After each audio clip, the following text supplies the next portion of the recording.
You're listening to Part 8 of The Trickster. Chapter 70, Best Friends Forever and Never. Chippewa Beach, June 19th, 1986. Ansel's new orange raft turned out to be a 1953 Sunfish sailboat. Wally knew all about it and its former owner, Neil Larson.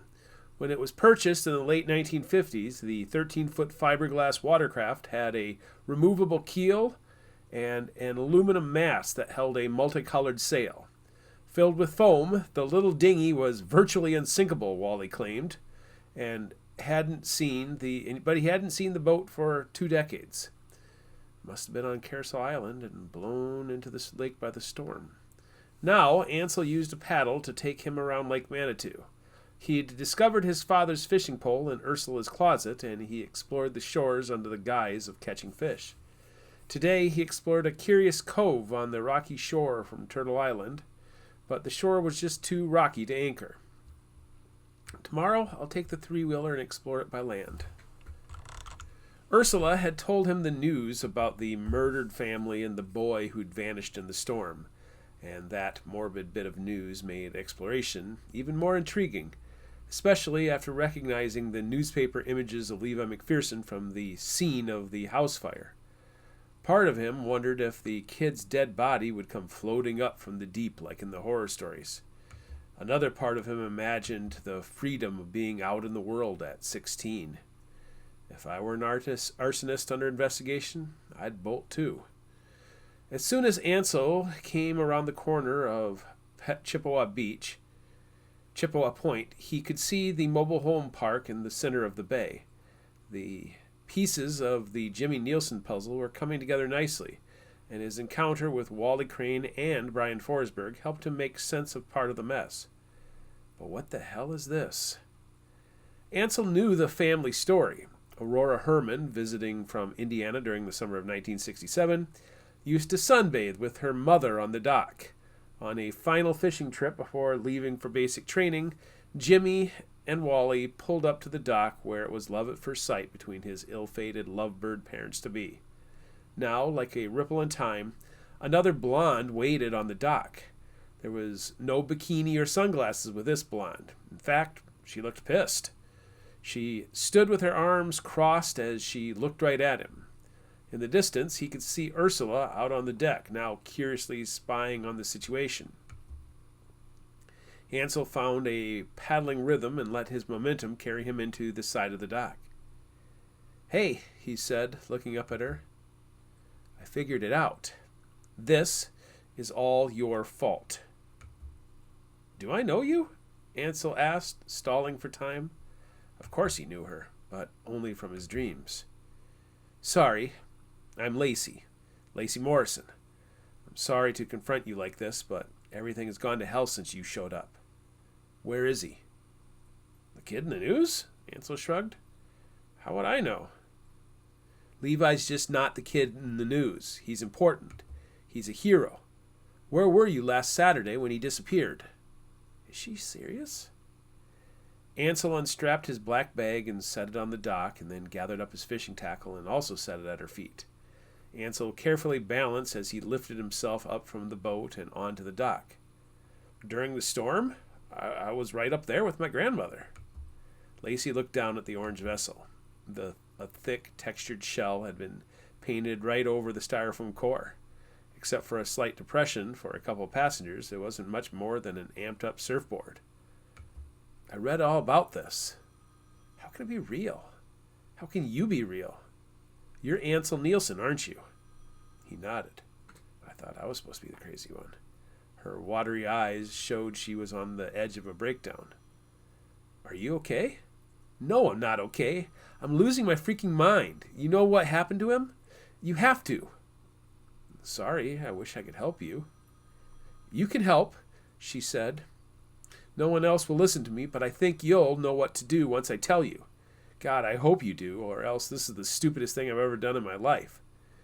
I need you to make me a promise." "What is this?" "I just met you," Ansel scoffed. "I know, but even so, I want you to promise me that if I blow your mind, you'll help me find Levi." "Was he your boyfriend or something?" No, it wasn't like that. He was kind when no one else cared. I think he's in trouble, big trouble, and nobody seemed to know how to help him. Lacey reached into her back pocket and produced folded yellow notebook papers, just like those from Ansel's dreams. He dreamed of writing songs with her in the rugged cabin in the woods that he found a few miles away. Now the rest of the dream became reality. What's that? Levi gave it to me and said it was worth $1 million. He said that when the time was right, I should give it to a person I trust most in the world. Why would you trust me? We just met. It's complicated, she said, putting the paper back in her pocket. Levi seemed to think I was in danger, and he acted like he was trying to protect me. And now he's gone, and you're here. At that, she burst into tears and sat down on the dock in a heap of emotion. Ansel looked around. He guessed she was a senior, putting her way out of his league as a lowly freshman. He was in the oily early stages of puberty, and she was a woman blossomed. He sat down beside her when he didn't know what to say. Sorry, she said a few minutes later. I must look like a complete weirdo, huh? He nodded and she laughed, wiping away her tears. Shall we find out if I'm insane? Lacey asked. Ansel shrugged. Rip off the Band-Aid? Folks have thought I was insane most of my life. Yeah, I know, Lacey said. Are you ready for my party trick? I don't know, am I? Probably not. In order to convince you, I'm going to have to get personal. Are you tough enough for that? Lay it on me. You've got a pistol in that black bag, don't you? She's not real. I'm just hallucinating. It's got one bullet in the chamber, she continued, and your whole life you've been trying to figure out the purpose of that bullet. So you brought it back to Lake Manitou to find out. You're probably thinking about using it on me, but I'm a victim in all of this, just like you. She put a hand on top of the bag as if to block him from using it. He reached a hand out and put it on top of the top loop, ready to jerk it away if needed. I'm real, just like you're real. But I've been having dreams, and I read... You've got your leather-bound journal and a book of poetry your stepfather bought. You've got a picture of your sister and the magazines and the velvet bag of coins from all over the world. See, I know you. This is why the raven came to me. This girl knows my nightmare about the scars. Ansel calmed himself and shook his head. I got rid of the magazines, and I left the velvet bag of coins back home. That's pretty mind-blowing. Cool trick. How'd you do it? I read about us in a book. Ansel swallowed hard and reflected on all the fragments of dreams he'd seen. Us? On the day of the storm, I was supposed to be out on an inflatable raft over at Turtle Island, where I worked at the camp. I never got the job, but the storm still came.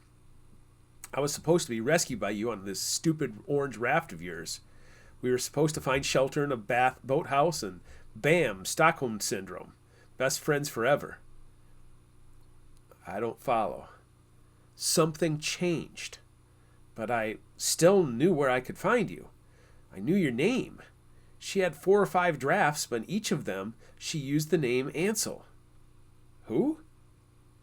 Mrs. Crane. She wrote about us, and some of these drafts are from the 60s. She knew 20 years ago that you were coming to Lake Manitou. She wrote that you were possessed by Merrick or Gadriel or whatever evil lives in this awful, awful place. But you stepped right out of her manuscript and into the real world. Now I see why I need your help. Okay, now I think I get why the raven sent us, Ansel muttered. Excuse me, a raven? What are you talking about? You're not the only weird one. When I was back in New York, I kept seeing a raven, and I felt as if it was watching me. Levi had a raven crash through his bedroom window, and he nursed it back to health. When? Last fall? Yeah, I don't think it's the same raven then. Lacey went slack-jawed and wide-eyed. You both had supernatural encounters with ravens. Does it matter if they're the same bird? No, Ansel shrugged. This is too much to handle. you like some fruit punch and some Rice Krispie bars? My grandma's a terrible cook, but she makes really good bars. She's watching us right now, and if we stay down here any longer, she'll call Sheriff Forsberg. Rice Krispie bars? Lacey asked angrily and then softened into puzzlement. Wow. I read about you, but sitting right next to you in real life is a trip. I'm sorry for making you uncomfortable. Can you do me a favor and just wave at it for a moment? Why? So I can tell if you're real? What? I need to confirm I'm not having a breakdown. Yeah, sure. I understand, she said, and waved at Grandma Ursula, who waved back. Okay, I think I'm safe to continue. Why would you think that I know something about the missing kid? Levi, she spit his name out. In the manuscripts, you had a chapter where you got the two of you met and talked. That's how I knew about your gun. The two of you turned into enemies who played Russian roulette. And that was right before he ran away from home to be a musician. Hansel began shaking his head as he tried to unpack all the insanity that she just gave him. Okay, cool your jets for a second. What the hell are you talking about? Mrs. Crane's manuscripts? She's a patient in a nursing home who had a stroke, and to help her recover, her husband, Wally, bought me her manuscripts for me to read to her. I think they're some sort of alternate reality. It's like she could see the future, but then something broke, and now it's all changed. And you think I changed it? Yeah, or else Levi did something. What does that mean? That's what I'm trying to figure out. He came to me a few weeks ago acting really weird. Did you tell Sheriff Forsberg about this? Kinda. I told him about my encounters with Levi, but I didn't get to tell him about the yellow papers. What's special about the yellow papers? I'm not sure, but he told me they were important and that I should only share them with people I trust. I tried to talk to Sheriff Forsberg and Father Gary about them, but the more I thought about it, the more I realized you were the key to understanding this mess. I think you're the person I'm supposed to give them to. Lacey reached into her back pocket and handed them to Ansel. What am I supposed to do with this? Hell if I know, Lacey laughed and cried simultaneously. Because of my dreams, Levi, and that stupid manuscript, I just needed to find you. I think the point of the manuscript is that you and I are destined to be allies in this. I know it's stupid, but I feel like I already know you. Obviously, Ansel said, suddenly feeling himself falling into the chaos of the past. Well, what now? I share my trauma and you'll share yours? If I'm right about this, I already know your trauma. So it's just a matter of whether or not you'll listen to me, tell my side of things. Ansel gripped the yellow sheets of paper firmly, as if trying to hold on to his sanity. Sure. What the hell? It's, what I came for here, right? Chapter 71. Like Pulling Teeth. Grand Rapids, Minnesota, June 20th, 1986. Tom Doby dreamed he was in the scene of The Exorcist where the priest tried to hold the girl in place, yet she rose into the air and levitated above the mattress. Reagan's possessed eyes met his, and suddenly he was the victim and she was the attacker. When he woke, Doby did not even stir. He'd seen enough horrors earlier in the week to almost laugh off his mind's coping mechanism. He took assessment of his environment. The Best Western Hotel in Grand Rapids, Minnesota, the eve before the summer solstice. 3 counties meant 3 different investigations, so even though it was going to be a challenging day, Doby calmly kept his eyes closed, hoping it would be the last day he'd have to wake up in Minnesota. He walked to the bathroom and showered. He'd been taught long ago that cleanliness was an overlooked level of camouflage. Failing to shower was akin to wearing a bright yellow shirt with a smiling face on it. People would notice, especially when things got up close and personal. Over his fresh boxers and undershirt, Doby wore nondescript clothing with enough layers to tuck all the weapons he needed to feel comfortable. He packed the rest of his belongings into a suitcase and stood under the awning outside the front doors. Unbelievable. Doby thought as a vehicle came off Highway 2, drove right through the parking lot, and pulled under the awning. Robbie Kirkpatrick sat in the driver's seat, a pair of sunglasses providing little anonymity. "You couldn't find a mobile hot dog or a Batmobile?" Dobie asked as he tossed his suitcase in the back seat. "How can you complain?" Kirkpatrick said as Dobie sat beside him in the passenger seat. "This is perfect." "A cargo van would have been perfect." "A cargo van reeks sinister desperation. It makes people ask questions. This is so obvious that folks will shrug and look away." The light blue 1985 Buick LeSabre hearse pulled out from under the awning and back onto Highway 2, which stretched all the way back to Mackinac Island. 70 miles and 3 counties separated the towns of Grand Rapids and Bemidji. Instead of talking business, Dobie focused on the bag of freshly made donuts between the seats. By the time he finished the third, they had already reached Deer River. Dobie brushed off his hands and glanced in the back seat. Blue carpet lined the floors and wall, and white curtains provided privacy for the windows. Wider than a truck bed, the floor had built-in hardware to secure even the largest coffin.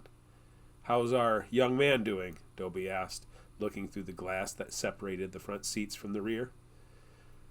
"Chilling, I hope," Kirkpatrick answered and glanced at the coffin.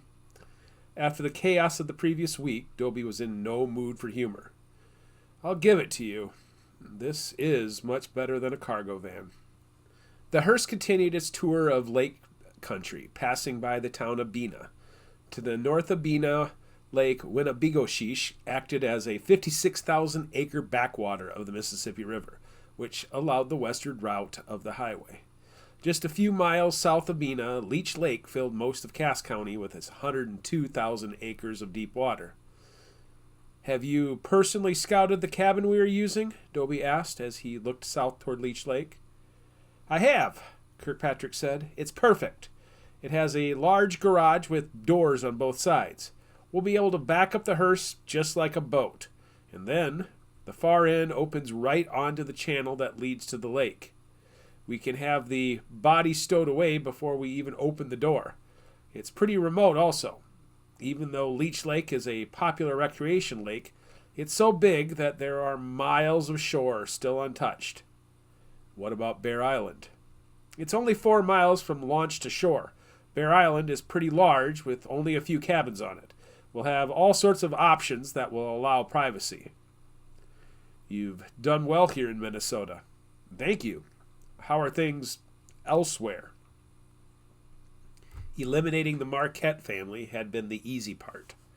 Forming a plan under such pressure almost gave him an aneurysm, but by Saturday night, he was hundreds of miles from Lake Manitou while Kirkpatrick cleaned up the mess. "I'll put in a good word for you after this is all done, especially after you had enough wits to move the truck. Things in Detroit were a little chaotic. I'm actually glad to be out in the field again. Let them figure out what to do next. Back there, I feel like a fish out of water." "I can't imagine." "No, you can't, Robbie," Dobie thought of his unexpected delivery. "No, you can't." The hearse arrived in the town of Bemidji by mid-morning. Besides being the curling capital of the United States, the alleged birthplace of Paul Bunyan, Bemidji was also deemed the first city on the Mississippi, which flows through Lake Bemidji on its way to the nearby headwaters. The town of Bemidji was located on the western shore of the lake, where Dr. Floyd Ellsworth, DDS, lived off of Birchwood Drive. "Is that him?" Dobie asked as the hearse drove down the road at 30 miles per hour. "That's him. The past 3 mornings, he's gone out for a run." "Perfect. Nice work." "It's a team effort." Kirkpatrick shrugged off the compliment. The hearse drove on, finding its way onto Bemidji Avenue, and then, several blocks later, it pulled onto a back alley beside Lakeside Dental Clinic. Even though most of the town was bustling, the clinic and other nearby businesses were closed on Saturdays, leaving the alley lots empty. Kirkpatrick backed up the hearse to the rear door and turned off the engine. "Now we just wait for good Dr. Ellsworth to finish his morning run." Dobie sat staring at the steel door in the brick wall and imagined the Adidas running shoes striking the pavement on the way to the dentist's shop. Abduction by gun was a backup plan, and the men hired to follow the doctor were capable of sweeping him off the street in under 10 seconds. Letting him step into a trap he designed was the best option. I'm actually contemplating learning how to drill and fill cavities. You don't say, Dr. Dobie. Yeah, but this needs to be perfect. It's a shame it has to be like this. It is a shame. Do you have a plan for the wife and kids? How does this end? Kirkpatrick grinned. Out of all the dentists in the region, Dr. Ellsworth is the most recently divorced. His wife left him and took the kids. I believe his training routine is meant to get him back on the market for the single ladies. Finally, the door opened, and another killer hired by Kirkpatrick waved both of them in. Damn fine work, Dobie thought, not wanting to give his former apprentice too much praise. He and Kirkpatrick walked back to the rear of the hearse, looked around for the alley for witnesses, and then opened the rear. Wheels extended below the coffin, allowing the two of them to quickly push it through the back door of the dentist's office. 10 yards down the hallway, he saw 2 more men with guns pointing at Dr. Ellsworth. Hello, Dr. Ellsworth. As you can see, we are serious men with a serious task. If you listen and do as we say, you'll continue on your way, and we'll continue on ours like none of this happened. If you're ready to listen, just nod. Following the first nod, the explanations were given. Even when the 16-year-old boy's mouth was opened, and an audible release of gas from decomposition came from his throat, the good doctor did not complain about the stench of death. Once they transferred the body from the casket to the dentist's chair, Dr. Ellsworth looked at the X-ray belonging to Levi McPherson, and then began drilling into the proper molars. Dobie glanced at the dead teen's face just once while the doctor was preparing to fill the cavity.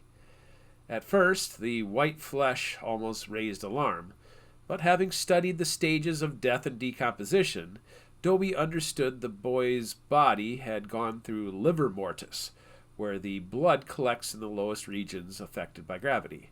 The height, hair color, and age, but not blood, would identify the body. A more thorough examination would add more certainty, but with the heat of summer and the swampy region in the middle of Bear Island, the decomposition of tissues would provide no clues as to the cause of death. Dr. Ellsworth tossed his instrument aside, glanced once more at the X-ray, and then stepped away from his patient. He nodded to Dobie, but then said, There is no way to hide the cracking and chipping of the incisors. Dobie looked over at Kirkpatrick, who shrugged. A lot can happen to a kid since his last dental visit. It's better for a crack and chip to appear than to vanish, right, Doctor? Sweating profusely, Dr. Ellsworth nodded, a pistol still pointed at him. Then let's load him back into the hearse. 2 of Kirkpatrick's men kept the dentist against the wall, while 2 others helped load the body into the casket. Dobie and Kirkpatrick pushed the casket back into the rear of the hearse, and with no witnesses, they drove back out of Bemidji the way they'd come. So, Dobie began once back on Highway 2. How does the story of Dr. Ellsworth end? Tragically, Kirkpatrick said with little emotion, after jogging all the way to his office, his heart gave out, leaving him dead in the lobby until Monday morning. Ah, explaining any smells of death. Kirkpatrick nodded. The dose we gave him, even if detected, is an antidepressant medication, which seemed to fit his profile. It's a damn shame I'm going to have to get rid of you two. Delhoot and Sinclair rarely agree on anything, but getting rid of loose ends was paramount. When I'm done, will they get rid of me also? Dobie proudly served Eos, even if he did have to die. Did you hear the dentist at the end? Why would a fellow bring up the chips and cracks? Talk about a final nail in your coffin. Obviously, we had to kill him then. He'd call every coroner in the Midwest. I'm not questioning your plan, Tom, but why are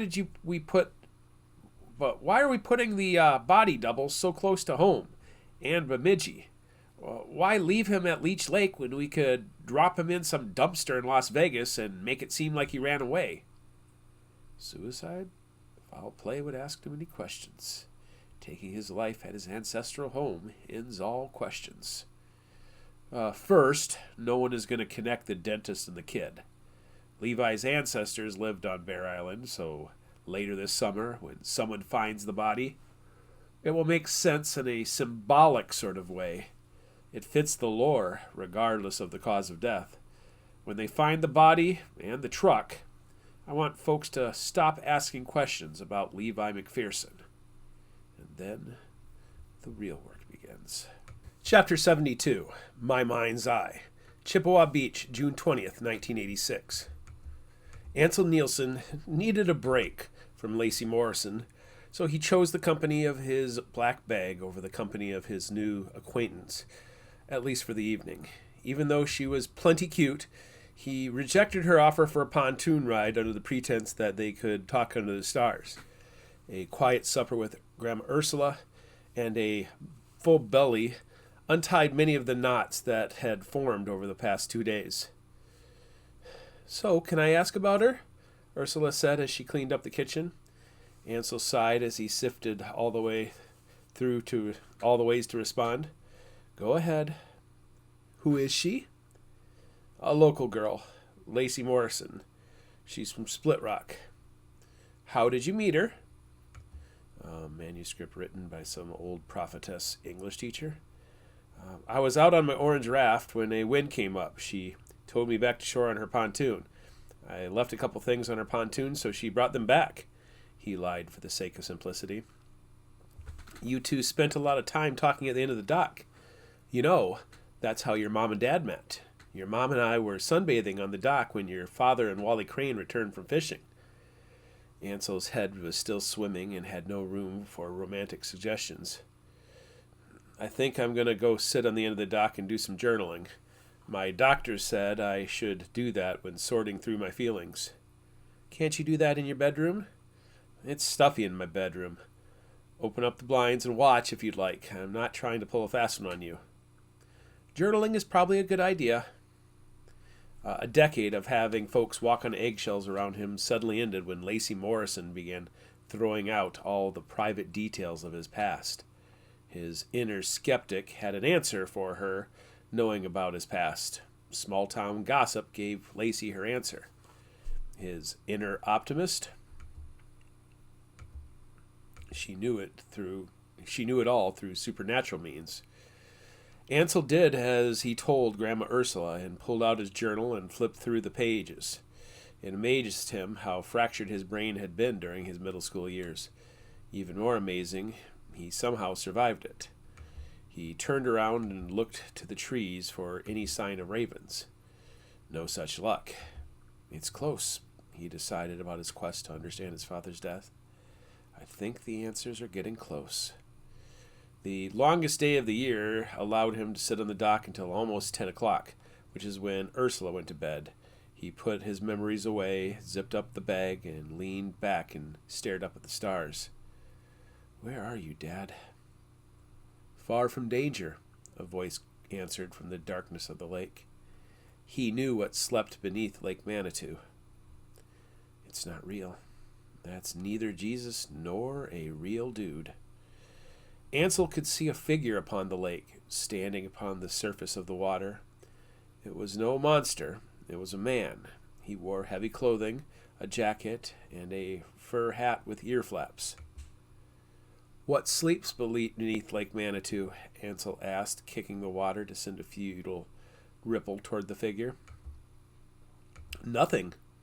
The tomb is empty now, except for those who've been left behind." "Who are you?" Ansel asked the ghost of an ice fisherman. "One of many trapped here in the waters of Lake Manitou, but unlike the rest, I am a little more than kin and less than kind." That's Shakespeare. That's fucking Hamlet. He knows. "Tell me, I know you, don't I? Your grandfather was my grandson, the specter stated, and he closed the distance between the two of them. In life, I was Martin Nielsen. In death, I am trapped here. You have the blood of the Cloud Champions. My blood. Unlike me, my grandson Edward died away from this cursed place. My son died even farther away. Your father made sure not to die in this evil place, but thankfully, you've returned in this dark hour. Right, he died in the garage. How do I know I can trust you? You shouldn't trust me. The evil spirits trapped here can overpower a man and make him do their bidding. They can take the form of a loved one and mimic their voice. This is a dangerous place for you now. Should I leave? Hansel asked. Martin Nielsen shook his head. You've been led to this place for a reason. Led by the ravens. What am I supposed to do? To your eyes, you see a lake, don't you? When I crossed the Atlantic to settle here, I built a farm on a hill because it all looked so lovely. But in reality, this is an evil place. Black magic from old binds the foundations of this place, trapping all spirits, good and evil, in the waters of Lake Manitou. The fate of mankind hangs in the balance. When I was not much older than you, I gathered on Turtle Island with Lily Weber, Father Jean Guerin, Fawn Chevril, Magisias Bakashi, Bjorn Forsberg, Kermit Crane, and Farrell Looning. We pledged ourselves to defeat the evil spirit that slumbers here. It was a foolish pledge. Now that the Wintermaker has achieved his victory, you must dedicate yourself to a new purpose. Whoa. Victory? What are you talking about? That storm? The day Levi disappeared and the Marquettes were murdered. A terrible sacrifice was made, and the Wintermaker, whose name has been lost to time, achieved his great victory and left his tomb.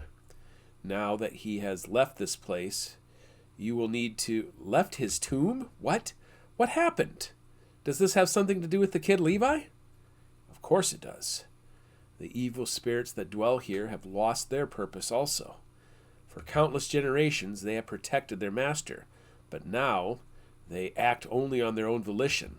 A clock has begun ticking, and what happened to Levi?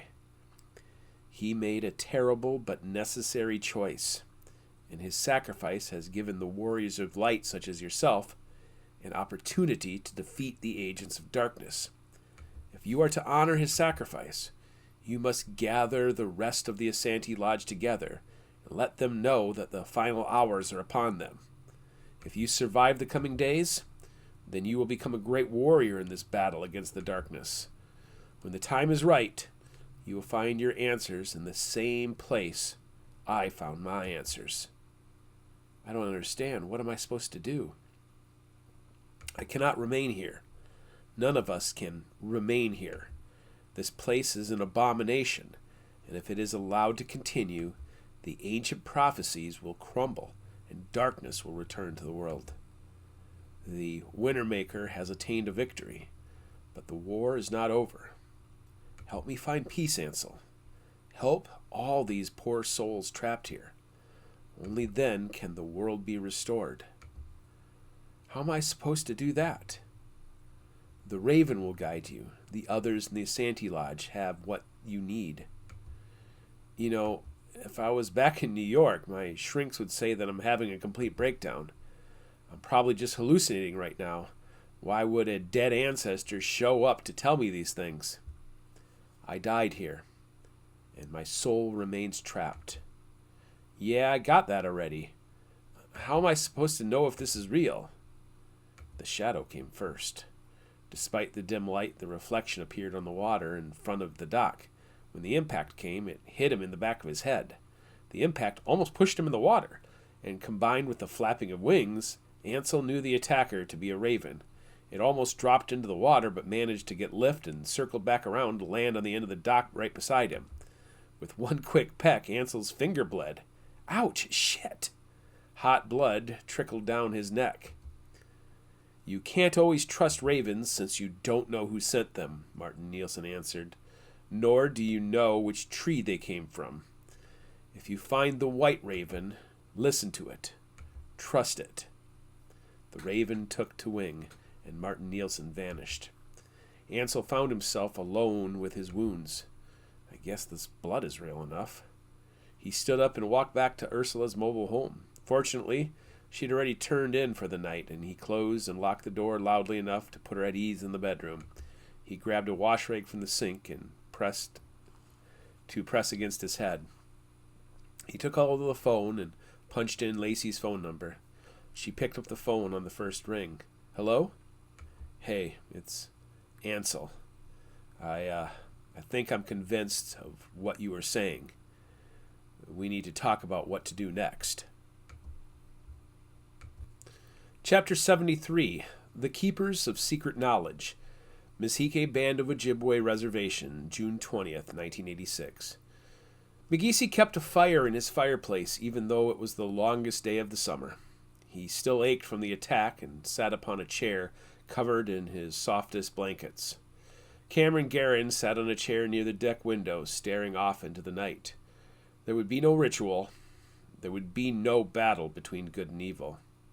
The white men of the Asante Lodge spent the supper hour with him, but he assured them that without Lily or the water drum, there would be nothing for them to do. So Sheriff Forsberg, Mayor Looning, Wally Crane, and Carson Looning went back to Split Rock, tasting the same defeat McGeesy experienced a week earlier. Cameron flinched, suddenly woken from his thought by a sight out the window. Heavy footsteps announced the return of Leonard White Elk and the others. The deck shook until he, Ben Labiche, and Sakama Riel reached the door. So, McGeesy asked immediately. Leonard White Elk cautiously watched his head as he walked through the cabin and sat at one of the chairs remaining at the table. A minor victory. The executive committee allocated funds for the preservation, protection, and study of the relic, Labiche added. It's out of your hands now, but it is at least in the hands of the people. Despite being one of the smallest sovereign nations within the borders of the United States, MBO was still governed by a 5-member executive committee. Norval Riel, the former superintendent, served as president and was an ally. Cindy Goodday served as vice president, but did not currently live on the reservation. Christy Jackson worked at the school and served as a treasurer, but came from the Fond du Lac Reservation near Duluth. Farron LaRoque, a concern, was a malcontent who only looked out for himself and his interests. That left young Leroy Schrader, a young man shunned by McGeesy a decade ago, who viewed himself as a traditionalist, yet lived a modern life. They supported the resolution? McGeesy asked. It passed 3-2, Labiche added. I don't think any of them but my father understood what was found, Riel asserted. It was never lost, McGeesy corrected. It's been hidden from the people for generations, but the Ouijigan clan has always known where the Ironwood scrolls were kept. What about the water drum? Leonard White Elk muttered and looked up to cast accusation at McGeesy. His antagonism quickly softened with an eye roll. At least he believes me that I went down fighting. I cannot believe the Great Spirit allowed it to be kept in the cave for generations only to let our enemies take it, McGeesy insisted. Lily hid it where only she could claim it. But she also spent a great deal of time with Levi, White Elk added. At 61, Leonard was still a powerful man whose looming shadow and deep voice provided all the gravitas needed. He's got the blood of the Ouijigan also. Could he have taken the water drum with him? McGeesy reflected on Forsberg's update. If the timeline was accurate, the Tokpai attack happened about the same time that Levi would have passed by the cave. Forsberg even estimated the amount of time it would take Joey to walk back into town. Only a trained fire handler can command and hold the stone. I have no reason to believe either of those boys could do such a thing. The cabin grew silent as they all pondered possibilities. "But he did have the blood of the Ouija-gun," White Elk added, "and Lily wasn't trained the first time she used it." Voices from the future guided her. Is that the song I heard on the wind? "I'm not sure I understand the family tree," Ben Labiche admitted. McGeesy cleared his throat. "Sakama, explain to Benjamin how our families are connected." "Gladly," Sakama answered. "Our common ancestor was a war chief named Weeyipisu, who brought his family to Lake Manitou in the 1750s. His son, Makadiwa, had 2 children, Shagobay and Kishkiti. The latter married a Frenchman named Labiche. From Shagobay, we have the paternal Weber family trees." "Asabakashi," McGeesy muttered. Sakama shrugged. "Yes, which also now includes the Garin branch. Going back to Weeyipisu, he also had a daughter, who I've yet to identify with a name, but her family ended up producing the Leduc and Saucier branches. My Riel branch joins the Labiche branch through the sister of Blackfish Labiche." McGeesy looked at all the men gathered with him. He knew he'd find death before his bruises could heal. "We're all family, but the war we fight goes beyond family, clan, and tribe. Fawn once tried to tell me that the battle between the Great Thunderbird and the Horned Serpent would not happen until its proper time. And obviously, Father Garin's interpretation of the 7 fires coinciding with the Serpent Star was wrong." Leonard uncrossed his arms at the peace offering. "I'm glad to hear you've opened your mind and heart. I wish Lily had been willing to listen to my mother." "It's a confusing time," McGeesy admitted. "The old men in the Ouija clan rushed to judgment and wanted only to fulfill their interpretation of the prophecy. Perhaps we can do a better job preparing the next generation." This seemed to please Leonard. "It is good to witness the 3 branches of our family coming together. We've entered the first days of the 7th fire, and when the Serpent Star returns, we will have learned from our defeats to create victory for the people and all of humanity." Then he added, "But we need to begin healing our family by being honest." McGeesy felt his heart sink. "What are you accusing me of?" "I need to understand what you and your sister have done in the past.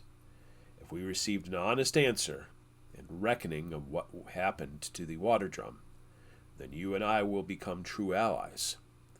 McGeesy grunted and groaned as he rose to his feet. "Then let us go. I'll show you where it all began." Cameron rose and offered his arm and elbow to McGeesy, and together they began walking out into the darkness. The setting sun still offered a glow to guide their feet, but McGeesy knew each step of the path. With the ironwood scrolls now safely extracted from the cave, the security team no longer manned the location, leaving it empty and dark. McGeesy stopped at the edge of the ravine and looked down. White Elk, Labiche, and Riel flanked him. "I didn't find the Migi shells. Lily did." He explained how Lily, the discoverer of the Migi shells, had been the true fire handler, but her lack of training brought disaster when she first woke the Takpai and later took hold of the water drum to openly confront the evil spirit from myth and legend. Fawn knew this part of the tale. So McGeesy walked over to a patch of solid stone where a sweat lodge had once been built, the place he captured, tortured, and murdered Red Dobie. Lily last used the water drum in 1962, when enemies from the Order of Eos sought to wake the Wintermaker and his servants. We learned that just like our 3 families were fractured, the Order of Eos has division and also an enemy, The man in the red Thunderbird, Cameron quickly added. Leonard White Elk turned to McGeesy. Care to explain? Some in the Order of Eos believed as your Mother Fawn believed, that the prophecy would be fulfilled in proper time. Yet another faction within Eos worried about an external threat, another secret society looking to steal the prophecy away from Eos. Steal the prophecy? Do you think they are responsible for the theft of the Philosopher's Stone? Sakamariel asked. McGeesy kicked his heel against the hard stone. For most of my life, I kept the entrance to the cave covered.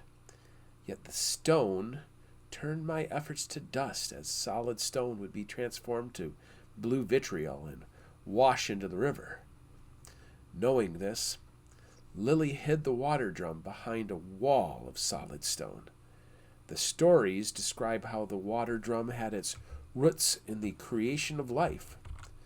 And perhaps that is true. But when I stood near it, it felt evil, and I worry that it worked against us and allowed itself to be found by our enemies. So you think the Marquette family massacre is connected to the theft of the water drum? Sakama asked and walked back to the edge of the ravine. You're suggesting that the water drum dissolved the walls on purpose? McGeesy nodded. Eos knew to look for the blue earth. It's what drew them here in the first place. Sakama looked over the edge. What if the water drum hid itself? You told us how Lily's song seemingly brought it to life, and it took on a form like a cloud. What if it buried itself deeper into the granite? No, it is evil. It was created by the Wintermaker to do his bidding. It wants to be found, which is why it transforms any container into vitriol. Yet the song of the Manitou is what commands it, Leonard countered. If the Ironwood Scrolls are a poor copy of the original song, what if a better version of the song existed? Sakama took a few more steps back towards the group. I'm just saying that instead of Eos or Levi taking the stone away from here, what if the stone is still hidden some... He tripped in the darkness, muttering a profanity as he fell back onto his rump. He chuckled at his awkwardness before muttering, "Oh, fuck." A shadow rose up from the stone. In that initial moment, McGeesy understood why the legends told of little people of the forest. The black form had a hunched back like a raccoon or a porcupine.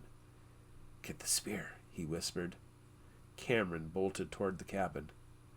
The Tokpai took a hold of Sakama Riel in its jaws, shaking and tossing him like an alligator in a death roll.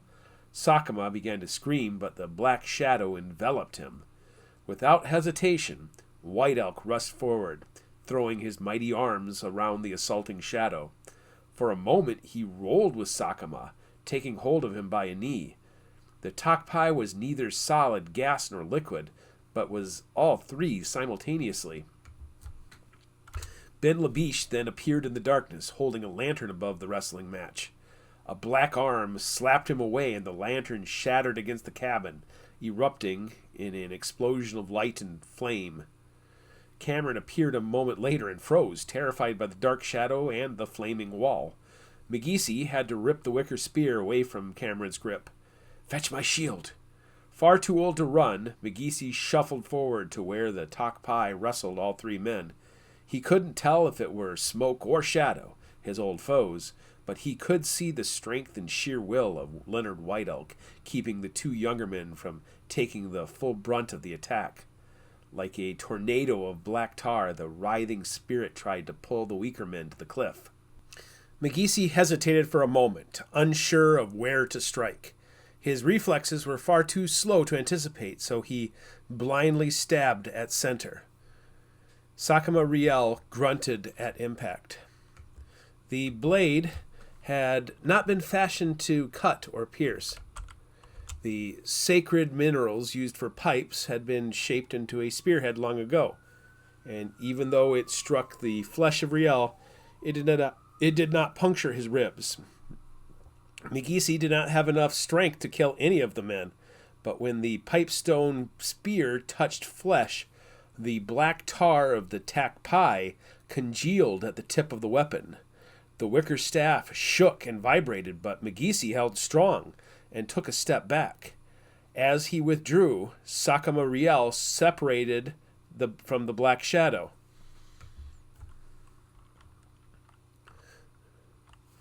McGeesy rushed in and took hold of Riel, while White Elk rose and joined McGeesy. He placed his powerful hands upon the staff and watched as the evil spirit separated from Riel. Cameron returned, pausing several feet away to call out, "I have it! I have the shield!" "Do not let go," McGeesy said to White Elk, who nodded in affirmation. McGeesy transferred the staff and returned to Cameron. Behind him, the flames grew on the wood wall of the cabin because of the spilled oil. "Remember your training." McGeesy calmed himself and took the old snapping turtle shield and placed it on his left arm. All manners of incantations and imbuements had been rubbed into its shield. Next, he reached for his belt, where he found a bag of Migi shells. Trust, don't think. He poured out the contents of the bag into his mouth and then stepped back to take hold of the wicker staff. The hulking ogre cautiously gave the spear back to McGeesy. McGeesy lifted the spear, and the black swarming mass followed. His old feet pivoted carefully until he faced his burning home. Step by step, he drove the angry black spirit backwards, and then pressed it against the burning wall. Breathing in deeply through his nose, he spit the white shells at the pinned spirit, and immediately a strange sizzle began to fill the air as the saliva and shell touched the black spirit. "Hold him," McGeesy commanded, and Leonard once again took hold of the wicker staff into his hands, grinding the red mineral against the wood of the cabin. McGeesy worried he'd fall dead. His heart pounded loudly enough to be heard, and his breathing labored in the smoky air. Yet he had waited for this moment, his whole life for this fight, and although it was not the Wintermaker, he delighted in battle. A flame tortured the Tokpai as the magic of the Migi shells bound the spirit in place. A cabin could be rebuilt, but a chance to interrogate an enemy was worth giving his life. So McGeesy regrouped and stood beside White Elk. "Where is your master?" McGeesy asked. "Tell me, and I will cast you into the river. Fight me, and I'll send your spirit into the land of the midnight sun."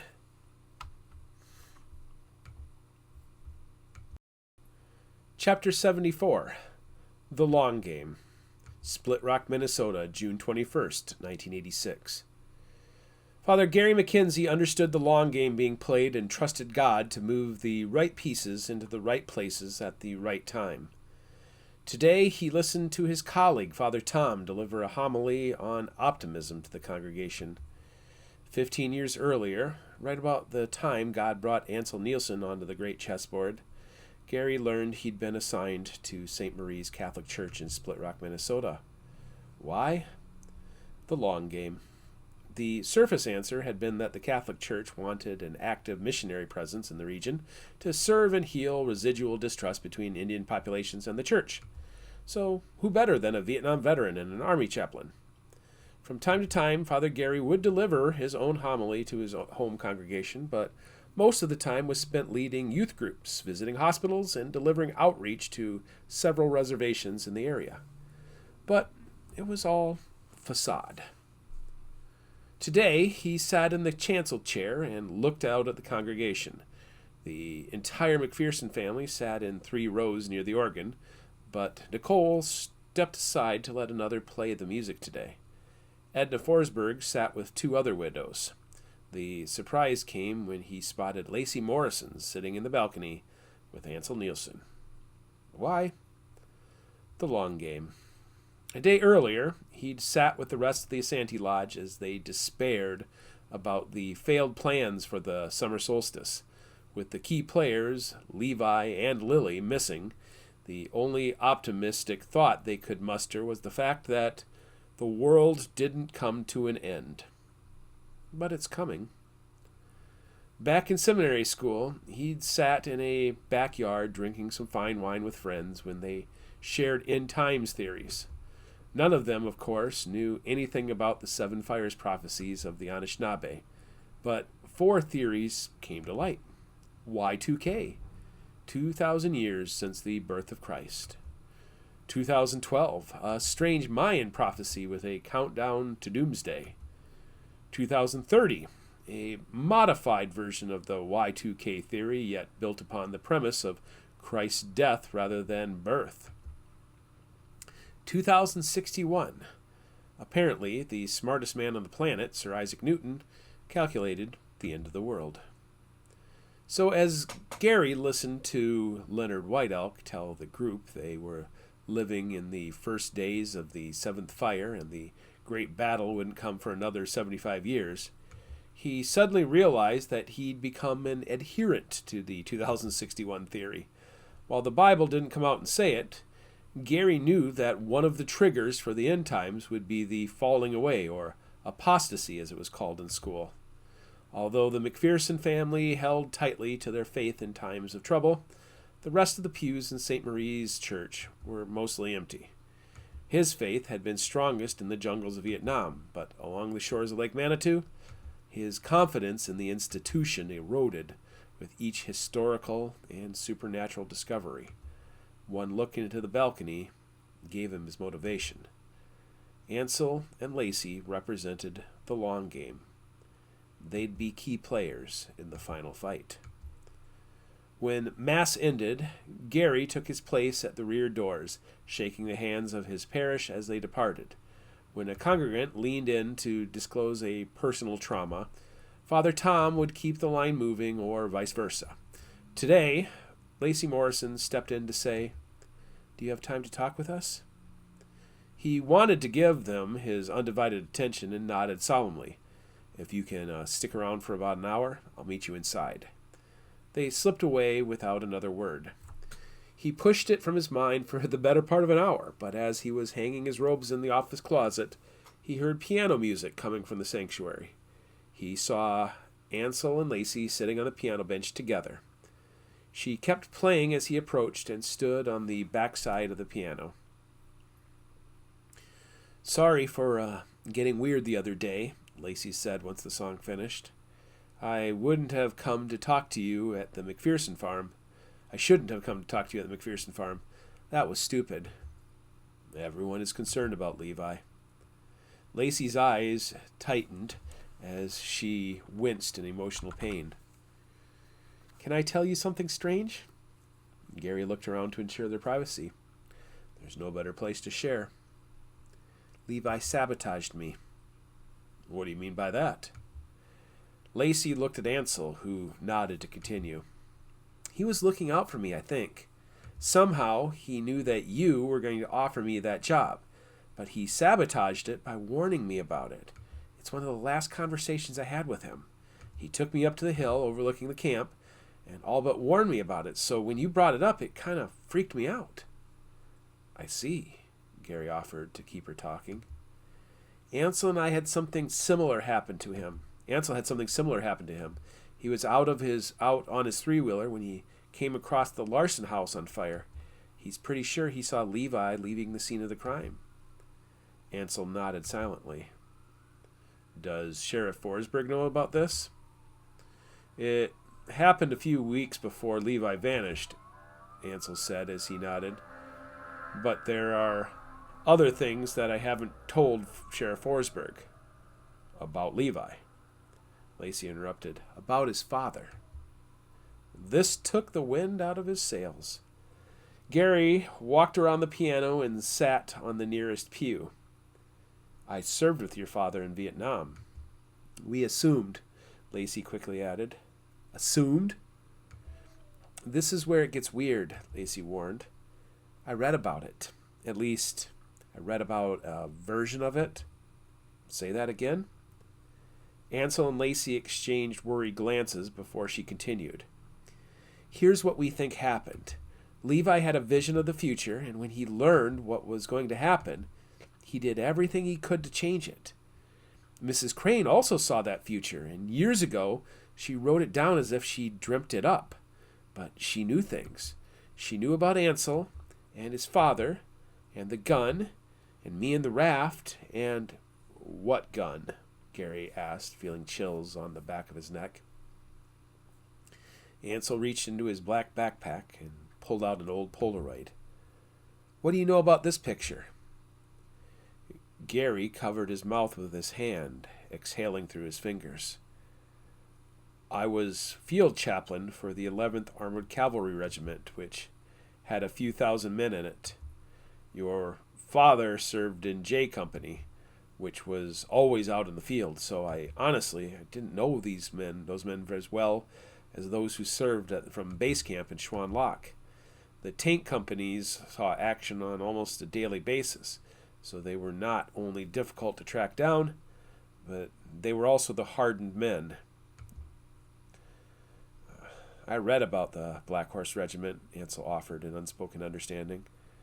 What do you know about the men in the picture? They called him the Professor, Gary said, pointing to the dark-haired tank commander. That's Jay Campbell. He married Julia Forsberg. They live in Baltimore. The two in the middle are Brian and Jimmy, your father. And Ansel's eyes locked his as he shamefully hesitated. The big guy was Shane Lewis, the loader. And you know what happened to him? Ansel asked. Gary nodded as if he bore the shame. When I heard what happened in Indiana, I went to your grandparents to counsel them through their grief. Did you hear what my father did to Shane? Gary nodded. Is that why you asked me about the pistol? Ansel shook his head. No. I wanted to understand why my father didn't use the last bullet to take his life. I don't understand what you mean. Ansel lifted the black bag and shook it to reveal the weight inside of it. I can't trust my brain to know if I imagined things or not, but I think he wanted me to have this pistol for a reason. That's why he brought it back with him after he killed the Lewises. Ansel set the bag down and coldly stared at him. Do you know why he brought it to the garage? It was just a passing moment, Gary began. There was a break in the fighting after the battle at the Michelin plantation. J Company was in tatters and waiting to be refitted. When I found your father, he was still suffering from the trauma of seeing all the men in his tank taken away by helicopter. The rest of J Company was worried about him. I tried to get him to talk, but he refused. He even pulled the pistol on me before handing it to me. He said, "Evil is haunting me, Father. Bless these bullets so I can defend myself." Lacey nodded and whispered, "Told you so." Ansel took a breath as if he'd just broken the surface of the water. He grit his teeth and grimaced before relaxing. Yeah, that's what we thought. You've had the pistol all this time. I kept it hidden so they wouldn't take it away from me. We need your help, Lacey began. Ansel needs to talk to Sheriff Forsberg about the pistol and other things. If we can make sense of Ansel's situation, we might understand how to find Levi and figure out where he went and why he left. You think this has something to do with Levi? In a roundabout way, Lacey continued. Like I said, it's like Levi changed everyone's futures, including his own. We need to talk to Sheriff Forsberg so we can sort through some of this. I've been trying to sort through things with him for 15 years. Why not? I know he's really busy right now, but I believe both of you. This is important. I'll call him this evening and set up a meeting for Wednesday. Will that work? Lacey nodded. As long as something happens before August 2nd. She looked over to Ansel and took his hand. Something bad is supposed to happen to Ansel, and we think we'll need Sheriff Forsberg's help to stop it. What am I supposed to make of this? Yet in his heart, he knew his business with Jimmy Nielsen was far from over. Chapter 75. Like a canary.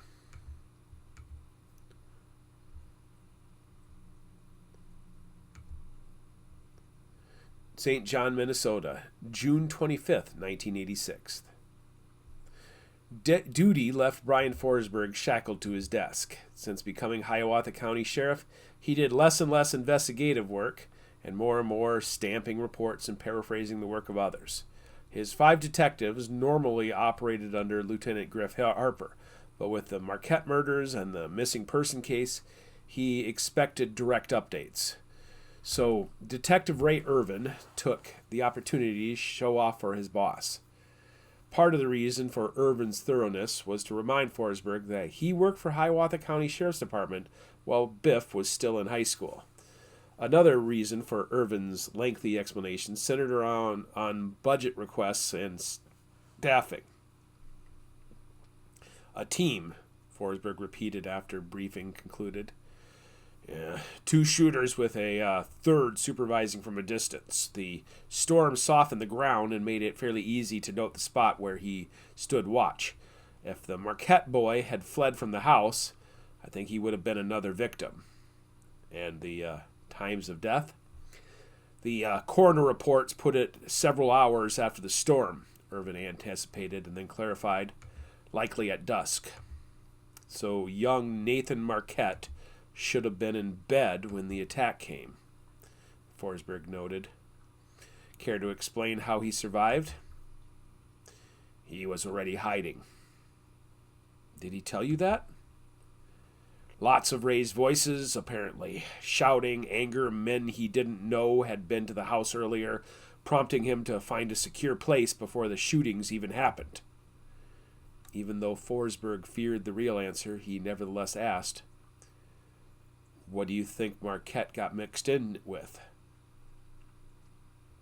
"I got Kent Bowman looking for a drug angle, but we didn't find a stitch of evidence to support that theory.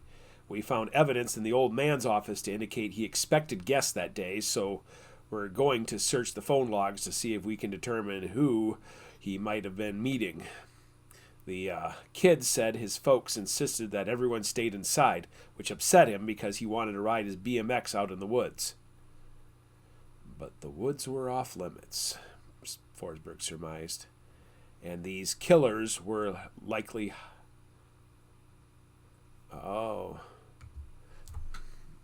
it goes. And these killers were likely hired? Aside from the kid, everyone was killed efficiently.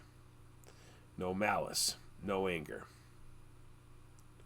No witnesses, Forsberg added. Do we need to worry about the kid's life? The beef likely involved the father or grandfather, and both are dead now, but it's hard to say. An aunt on the mother's side took him away a couple days ago, but other than hearing the chaos in the background, the boy didn't see anything. Where does the aunt live? Albany, New York. Of course. Thanks for the briefing.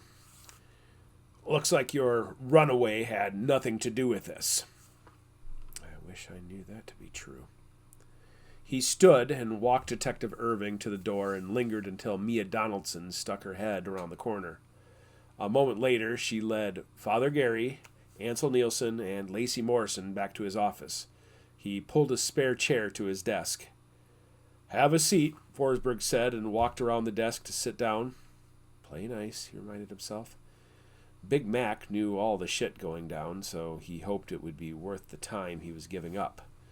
Along with Detective Irvin's update, Carson Looning called him to let him know that not only had McGeesy's cabin burned to the ground, but they strongly believed Levi had confronted the Wintermaker on his own during the storm. "So, what's going on?"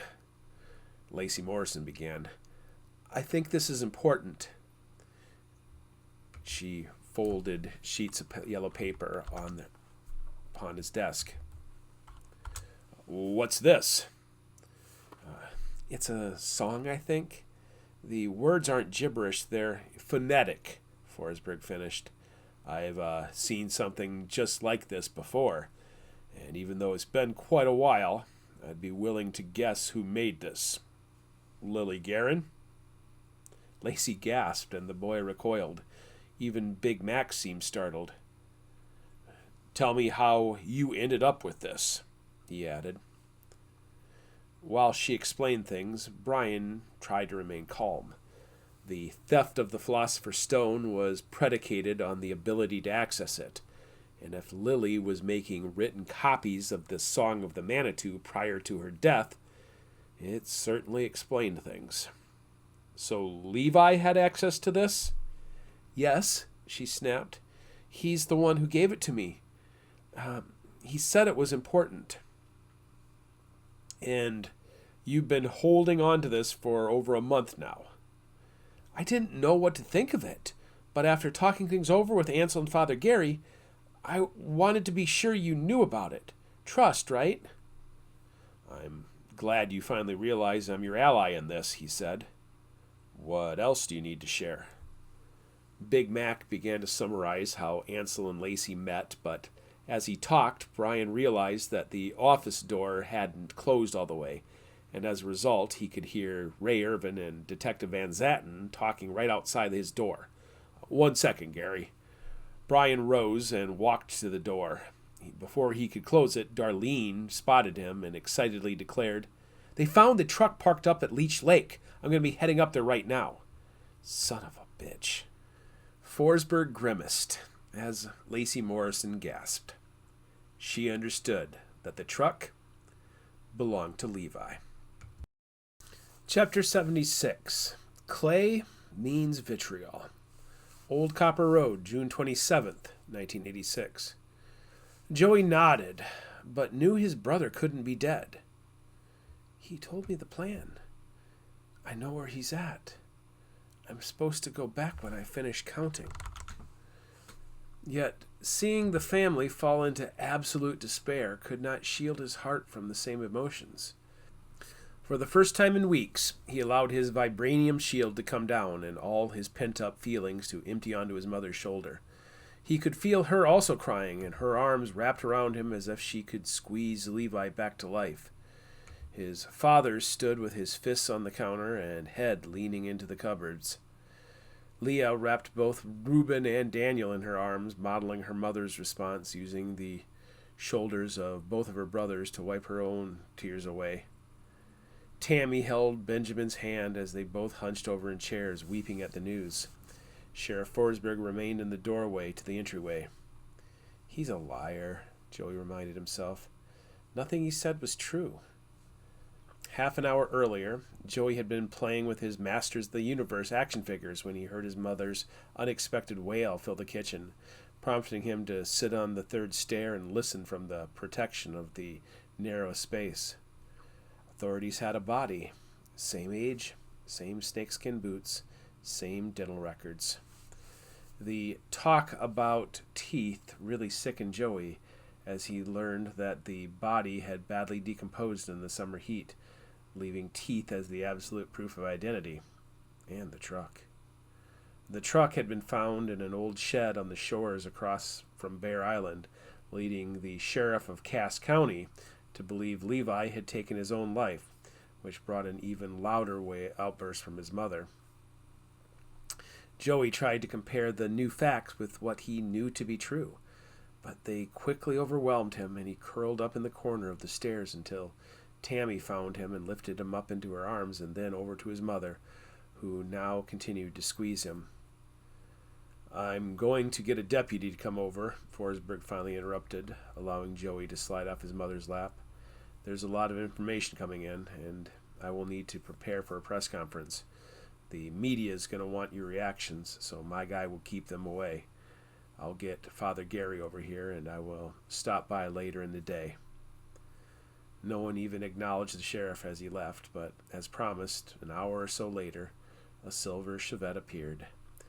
Gavin McPherson stepped away from the counter and walked over to the door where Forsberg had been. It's Father Gary. Relief and even greater sorrows flooded the kitchen as the McPherson family continued to grieve the loss of Levi.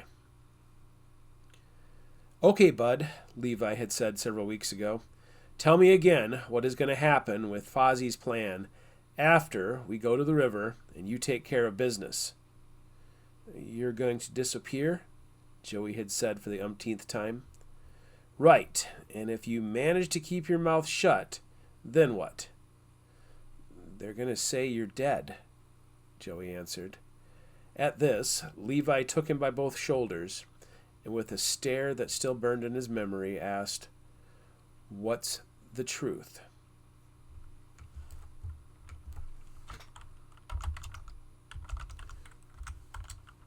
You're going to be fighting a monster, Joey said, understanding both the coming events and distant events that formulated their plan. I have a question, though. Oh, go ahead, Bud. Why do they call me Clay? Oh, like I said, when we go down the river, we'll be looking for the copper vitriol. Gigi Lily said it's called Pewabic. In her vision, she somehow knows you are the one who finds it. I know that, but Fozzie and the others, they don't call me by my real name. They all call me Clay instead of Joey. Why do they do that? For the first time, Levi seemed puzzled by the question. I don't understand most of this Raven and Willow stuff, but it means you're going to be a new you, a different you. You can either be a dead boy named Joey, or you can grow up and become a hero named Clay. Do you want to be a hero? Joey nodded. Me too. What other choice do I have? What other choice do you have? We practiced, and now we're going to make it all happen. You've got this, Joey. Several weeks later, Father Gary entered and wrapped his arms around Gavin. And the whole family crumbled in misery, including Joey. I don't want to be Joey anymore. So when do I become Clay? Chapter 77, Evidence Discovery. Split Rock, Minnesota, July 11th, 1986. With his Colt Python strapped to the side of his chest, Brian Forsberg paused in his truck, aware he was walking into an ambush. He walked up the front steps where he could see through the screen door and into the small kitchen. He knocked loudly on the aluminum frame. Big Mac came up the stairs from the basement to appear in the kitchen. His gait paused before he continued to the doorway. I'm glad you're here. I'm not so sure if I agree. Have a seat at the table. The kids are downstairs. I'll go get Ansel. He could hear crying in the basement. Lacey. He'd spent the past few days in the center of the emotional tornado that ripped through the community. Yet, even after the funeral, the matter didn't seem settled yet. At least the girl seems to believe Levi's dead. Can't have a crazy woman stirring the pot. Ansel came up the stairs by himself, but with the black backpack. The coward stayed downstairs, Forsberg fumed, hoping to have Big Mac's talents during the conversation. Have a seat, kid, he told Ansel, and as the boy sat, Forsberg reached into his shirt to pull out the pistol out of the holster. He set it on the table. I'll show you mine if you show me yours. What the fuck did I say that for? Think. Ansel took it in stride and placed the backpack on the table, unzipped it, and slid out the matching mother-of-pearl Colt Python 357 Magnum, Jimmy's gun. Your father's suicide has festered in my mind almost on a daily basis for all these years. So let me be blunt with you. I fucked up. I failed him. I failed him as a best friend. I failed him as a cousin. I failed him as a veteran. Hell, I failed him as a member of the Asante Lodge.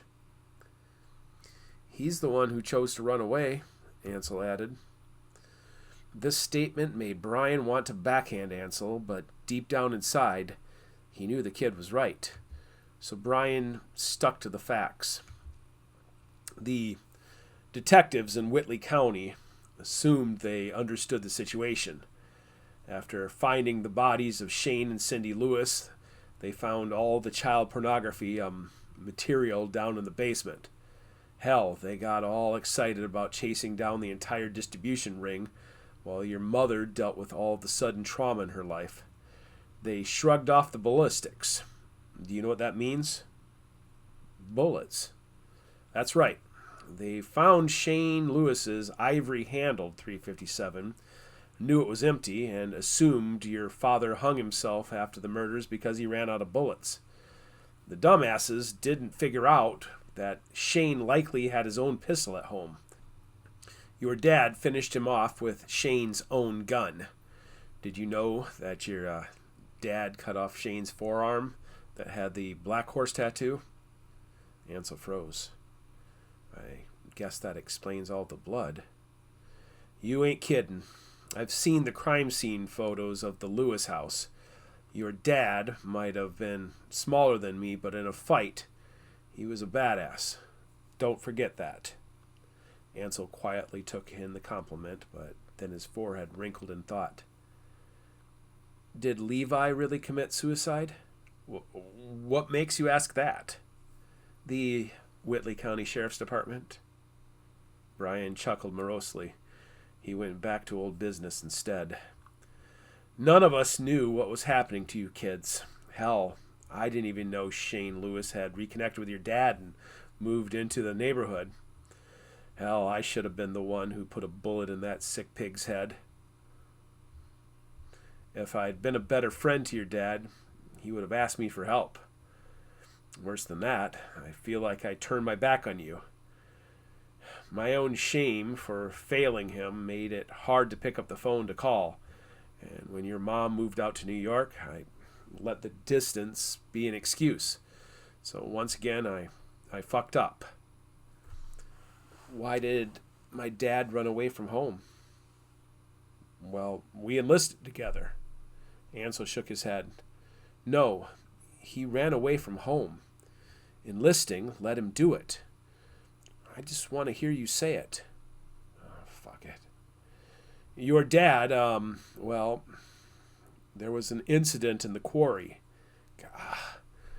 And to make a long story short, he believed he came into contact with an evil spirit, the Manitou of Lake Manitou, the Wintermaker, as McGeesey and Lily put it. He believed he could see the spirits of the dead in the waters of Lake Manitou.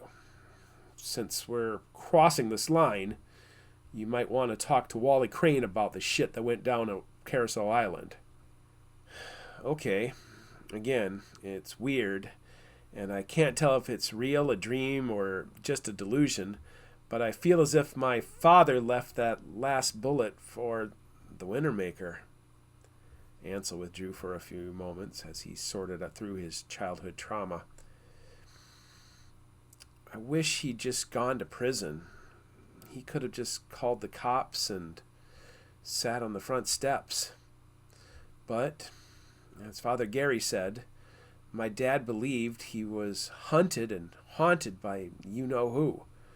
He tagged out and I tagged in, I guess.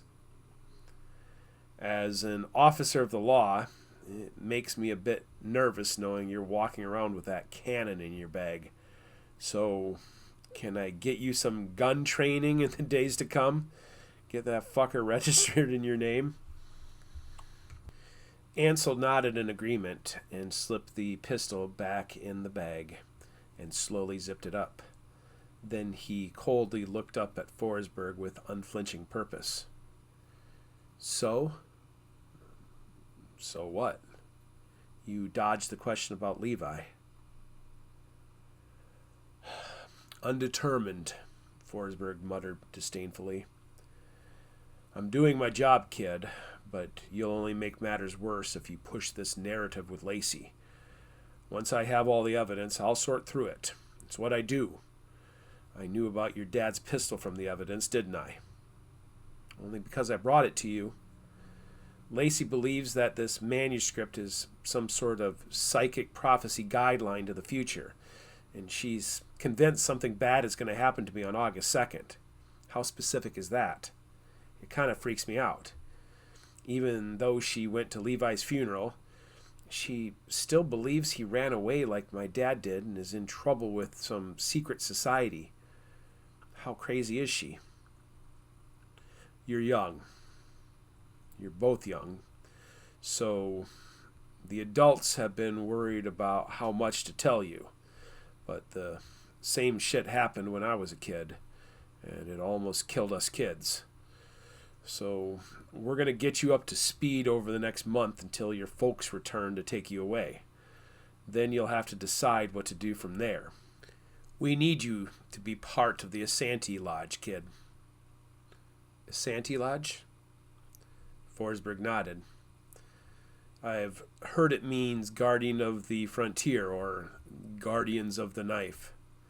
The Blue Knife River? Sure, but I think it goes back to Wally's father. Again, you should talk to him about it. I think we definitely need to go visit Wally, Ansel said and stood up. But first, you need to come down to the basement and tell Lacey and Father Gary everything you just told me. Leonard White Elk is right. We're just gearing up for the real fight. This time, the Asante Lodge will be ready. Chapter 78, Manu Scriptus.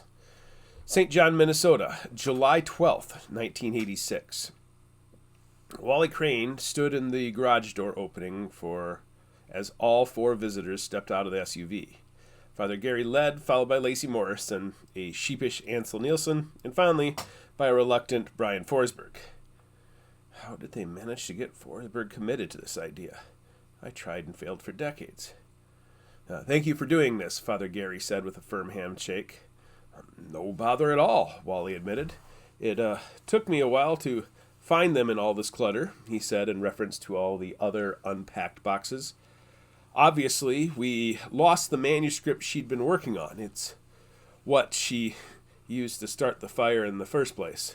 But she kept the others in her hope chest in the bedroom closet, which was on the far side of the house. Luckily, the chest prevented any water damage. That's a lot of paper, Ansel said as he peeked into the filled chest. Her first manuscript is at the nursing home, but there are at least 4 more in here. She bound the completed manuscripts together, but from what I can tell, she'd come back to them and write a completely different version a year or 2 later. And she never had any of these published? Father Gary asked. Wally shook his head.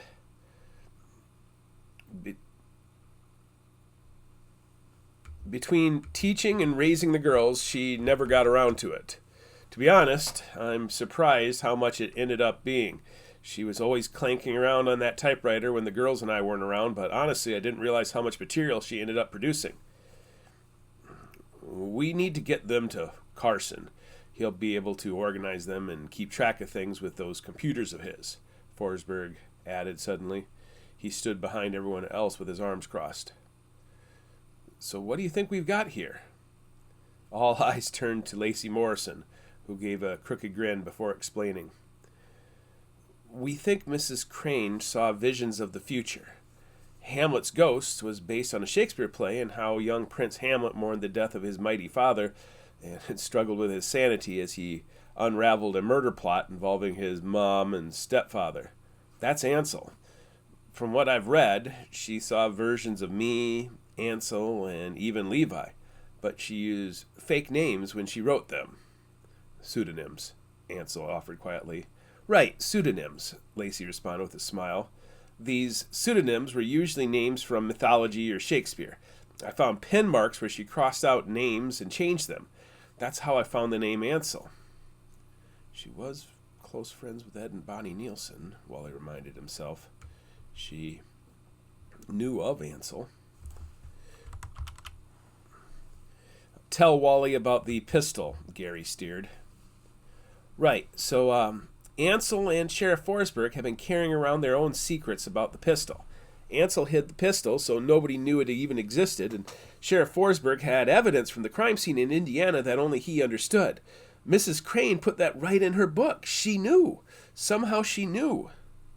Ansel caught her eye and added, don't forget about the storm and what's coming in August. Right. She was she had the same crazy-ass storm on the same day that Levi went missing.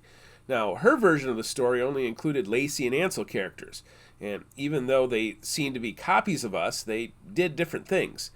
Book Ansel has a mangled arm and is possessed by a demon, but real Ansel's arm is totally fine. I was supposed to work at the Bible camp on Turtle Island, but Levi purposely steered me in a different direction. How do you know to do that? And the arson? Ansel added. Right, we think Levi burned down the old Larson house to put us all on a different path. It's like an alternate reality of ourselves that began when Ansel first saw the raven. Nancy's version is what could have happened. Wally looked to the two adults for their reactions. Raven? Forsberg shifted his arms. Raven is a messenger of the gods. In both mythology and even in the Bible, Gary built on the concept. God sent a raven to aid the prophet Elijah. Jesus spoke about ravens, and don't forget how Noah used ravens before using a dove to find dry land after the flood. I think I already had that in there. Am I the voice of reason suddenly? Wally thought.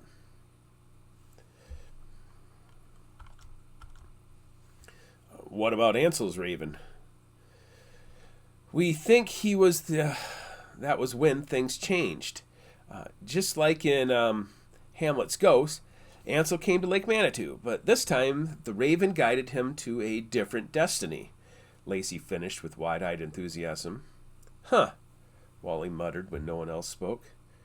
I always thought she drew her inspiration from real life. I used to pray to God to give me guidance, and all this time she was in the other room giving me the answers. It's like that parable about the man standing on his roof praying to God to see him through.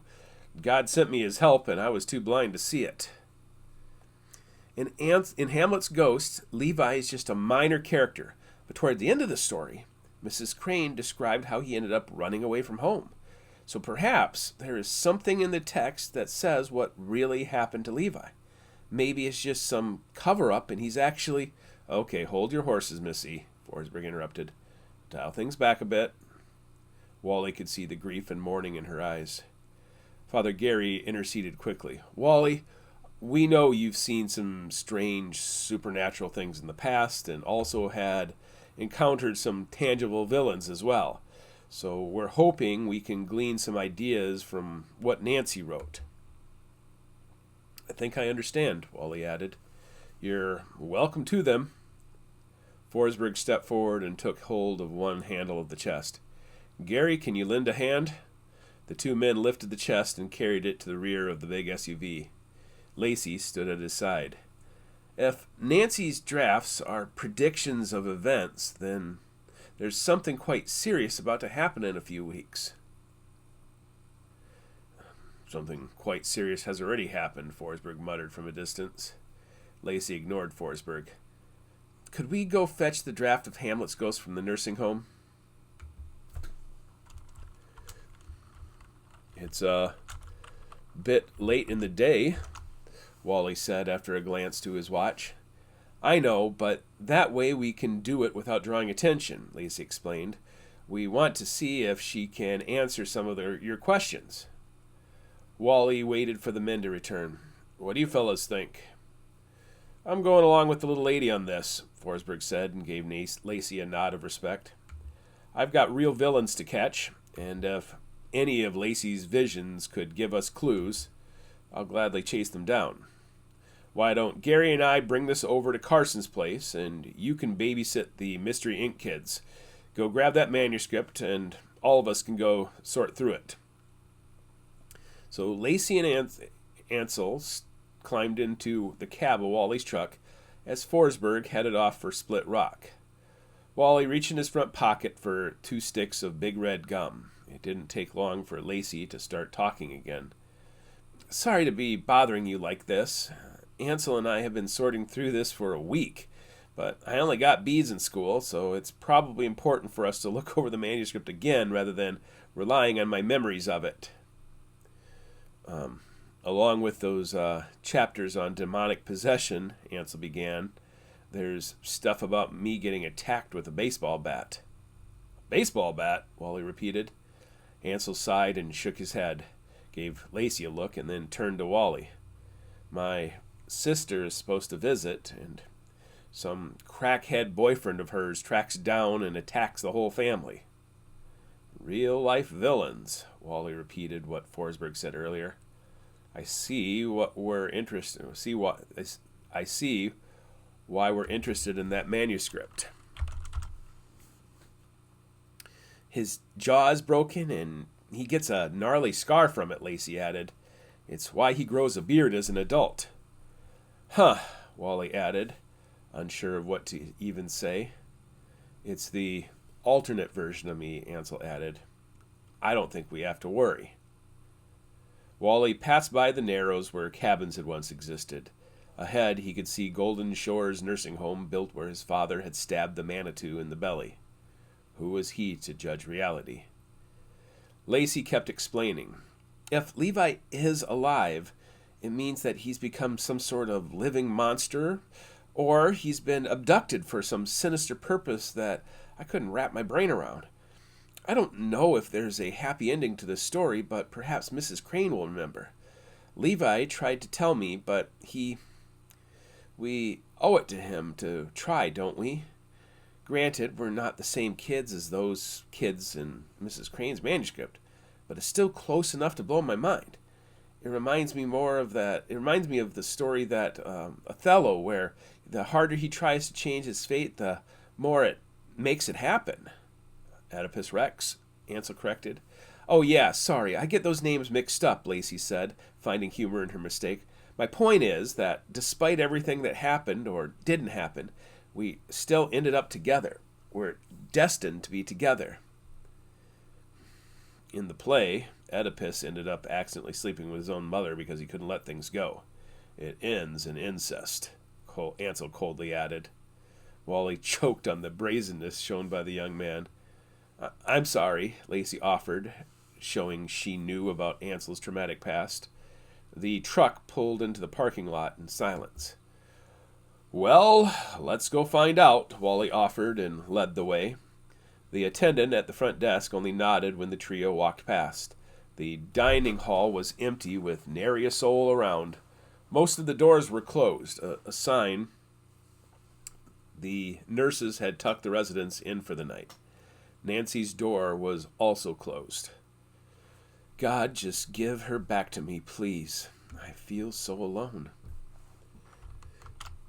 Wally gently opened the door to see his wife sleeping soundly.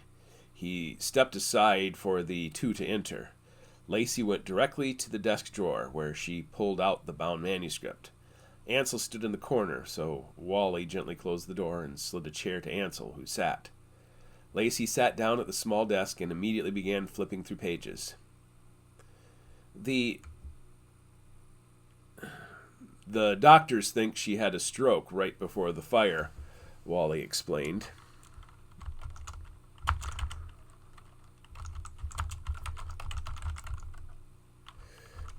And her brain malfunctioned, led her to start the fire.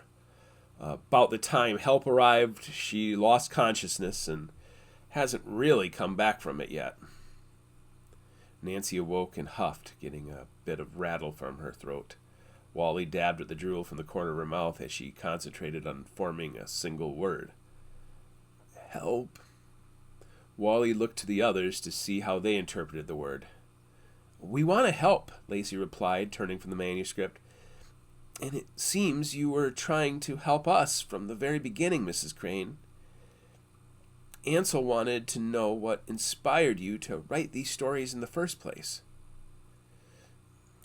How did you know so much about me? Ansel asked, but Nancy's eyes fluttered and closed. So Wally answered for her.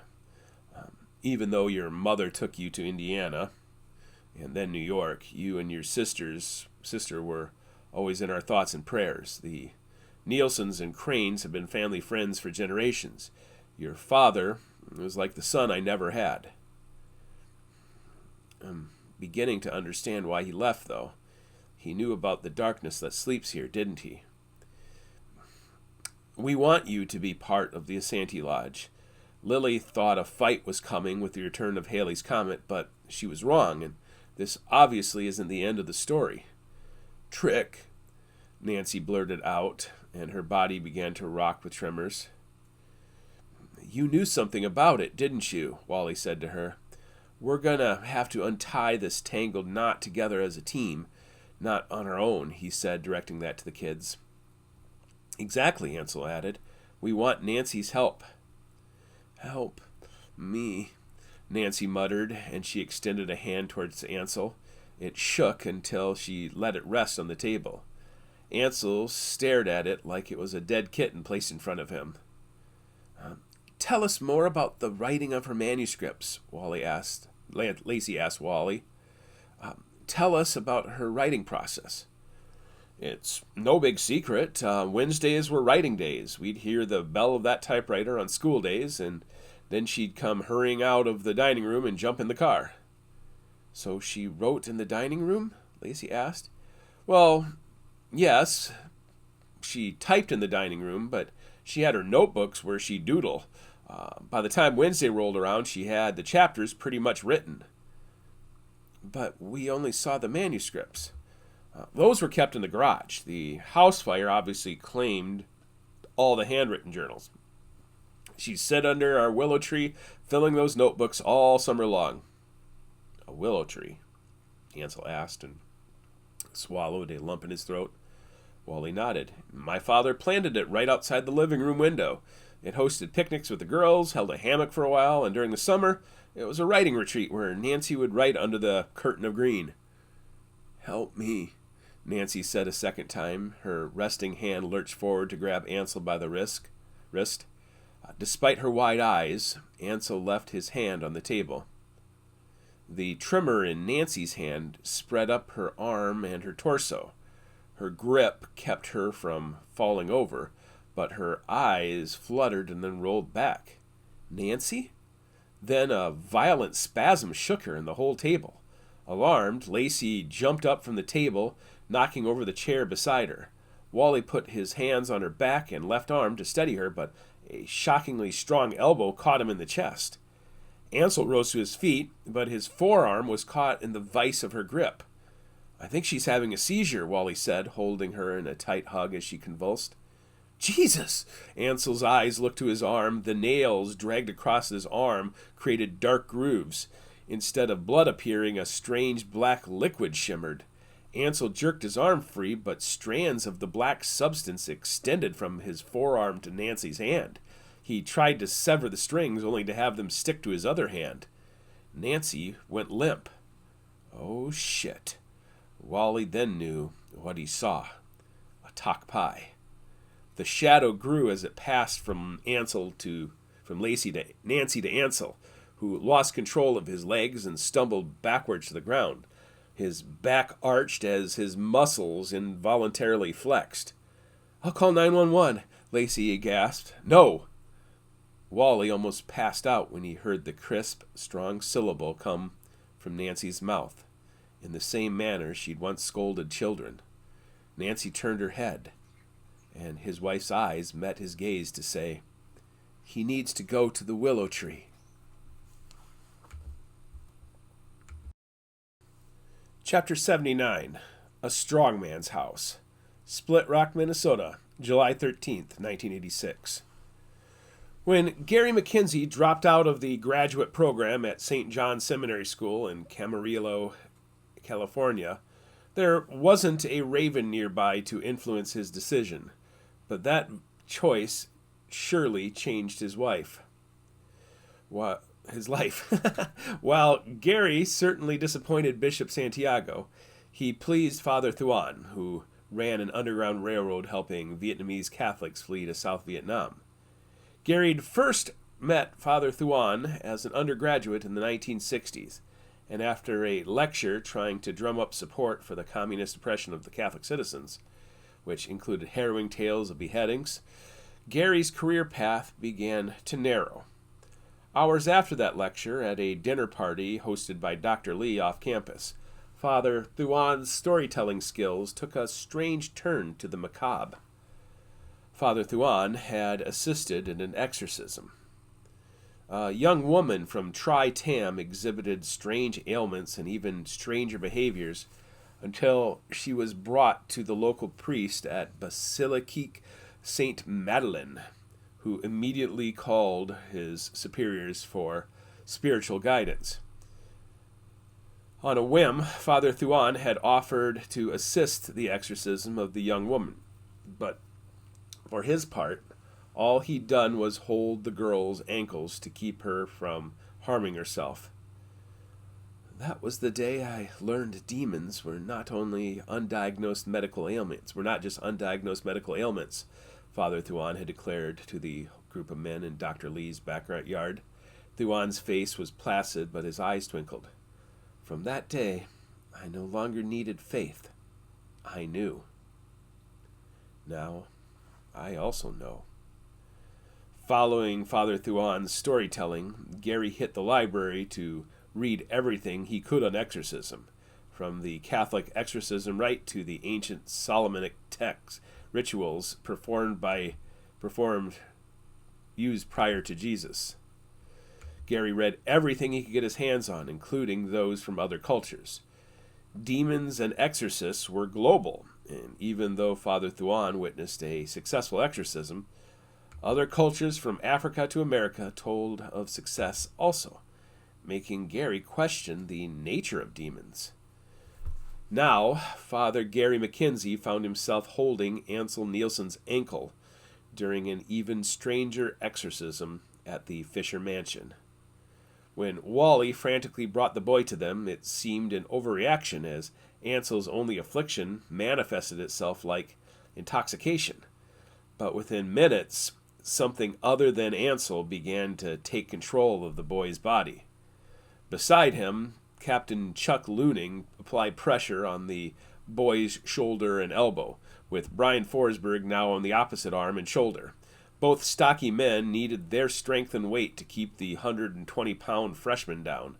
On the opposite leg, Leonard White Elk held firm yet avoided all eye contact towards Ansel. I am here for this moment. This is why God sent me.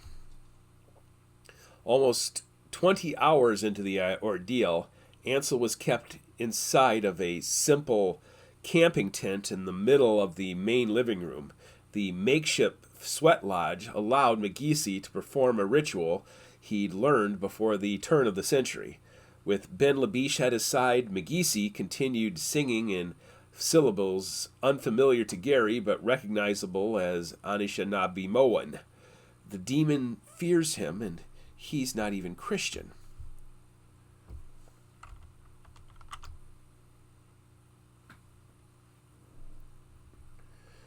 The demon attacking Ansel had not so much possessed him as attached itself to him. Like one of those poor ducklings covered in oil, Ansel was covered in the living liquid that swirled on and into his skin. McGeesey stopped. For a moment, Gary worried about McGeesey's heart. But McGeesey cleared his throat and called out, Ben, prepare more stone and water. We almost drew it out. Ansel's voice also returned to that of a normal 16-year-old boy. I think it's helping. His eyes closed and he turned his head in exhaustion as the black oil slowly congealed. Stay strong, Ansel, Father Gary added. When the zipper opened, an exchange of air flowed from the tent. Gary heard voices near the living room. Betsy, Lacey, and Carson talked. Wally guarded the door to the room. Shortly after Gary and Sheriff Forsberg brought him to the Fisher Mansion, Ansel's demonic rage seemed to fixate on Lacey, so she and Betsy Looning were banished from the wing of the house, but now it seemed a storm brew outside. Carson explained to Wally at the door, there's a thunderstorm heading right for us, and for the sake of precaution, I'm going to get some flashlights and candles in case the power goes out. Keep Lacey out of here, Wally insisted. She's going down to the library. She'll be safe there with Grandma Betsy. Elmer's going to keep an eye out on the property. Elmer Johnson's here? Too many people are witness to the strangeness. Brian Forsberg stared over at Father Gary and rolled his eyes. The new heated stones were set in a baking pan to create a new cloud of steam that was trapped by the waterproof tent. Gary knew McGeese's training included the traditional Anishinaabe Metaweewin ways along with the more exotic Jessicid. Although McGeese was not a fire handler like his sister, the Weejigan elders that tested him did believe in his innate skills as a Jessicid, so as a teenager he was trained as a seer, necromancer, and exorcist. This time, when McGeese began to sing, he sang something beside his native tongue, the Song of the Manitou. Between the tutelage of Nana Conan and their abilities to speak with ghosts and prophets, the Weber children knew enough of the ancient magic to not need the ironwood scrolls. Now, as McGeese sang, a strange echo seemed to follow each syllable. The demon recognized it also.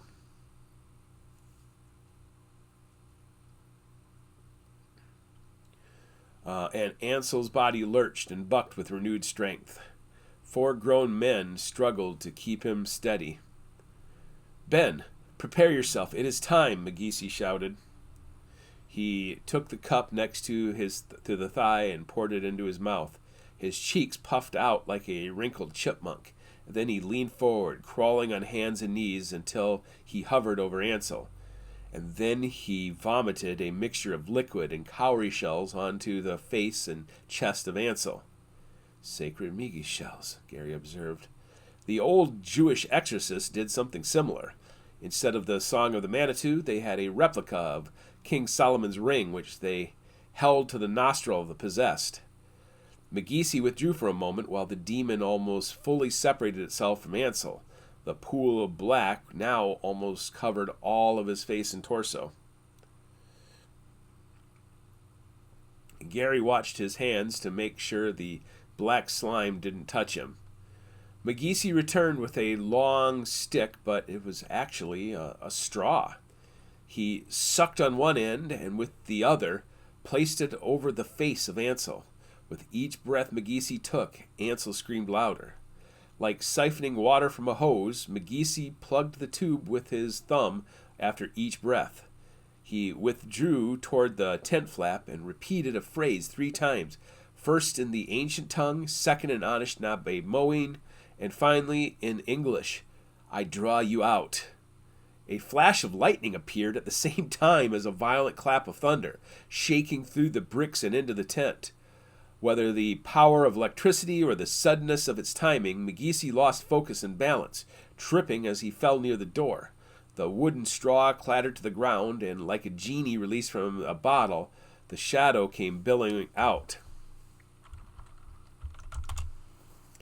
"Get that thing away from me," Ansel muttered and wrenched his leg free, kicking the shadow before it could return. The dense cloud of swirling black burst through the tent, sending poles and branches flying outward and into the room. Suddenly, they were all exposed, and so was the demon. It swirled above them like a lion searching for the weakest wildebeest until it congealed and threw itself at Leonard Whiteelk, tossing the man like a bowling ball into Wally Crane and Ben Labiche. Bolstered by Ansel's recovery, Gary grabbed the wooden straw and held it out for McGeese, who was frozen in puzzlement. A solitary figure stood against the takpai. In his hands, the wicker staff of willow and red pipestone spearhead. "You son of a bitch," Ansel muttered, hands spread wide upon the spear like a pole vaulter at the ready. No longer under the influence of the demon, Ansel's anger remained. With bared teeth and a barbaric yawp, he thrust at the black cloud, which stuck to the red blade. He drove the demon across the room, pinning it against the brickwork of the fireplace. Ben Labiche and helped White Elk to his feet, and both advanced to where Ansel stood. Father Gary aided them, muttering what Latin phrases he remembered from the Catholic exorcism rites. "Where are you going, huh?" Ansel taunted the black apparition. I got you. I got you. Father Labiche took the straw from McGeesy, who was supported by the strong arms of Leonard White Elk and Brian Forsberg. As McGeesy repeated the words, Labiche mimicked the ritual, sucking the black vapors into the tube as the brick shook with such fury that soot and ash extinguished the flames. When the tip of the pipestone spearhead grated against the brick, Ben Labiche stopped and placed his thumb over the tube.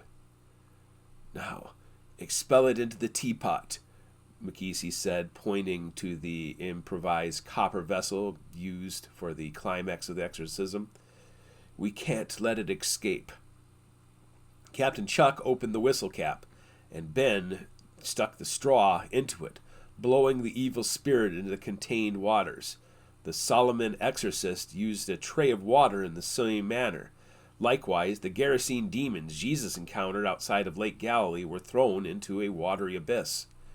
As soon as Ben finished, Captain Chuck capped the teapot with duct tape before wrapping strands of willow around it. The pot rested on longer branches, which were quickly tied around Betsy Looning's decorative pot, which previously held an ivy plant. The sound of breathing filled the living room, and all men transitioned from terror to triumph. Captain Chuck broke the silence with a chuckle and a muttered, "Hot damn!" Ansel followed with a bitter, "Bastard." Forsberg wrapped his arms around the boy. "Are you okay?" Ansel nodded. In the doorway, wide-eyed Aunt Carson Looning appeared. "Everything good?" The men nodded, yet kept an eye on the teapot. "That lightning strike just hit a pine tree, and a second later, this little girl goes bolting across the yard. It's not the first time I've seen her messing around with the tree, either." "Summer Chauvin," Wally answered.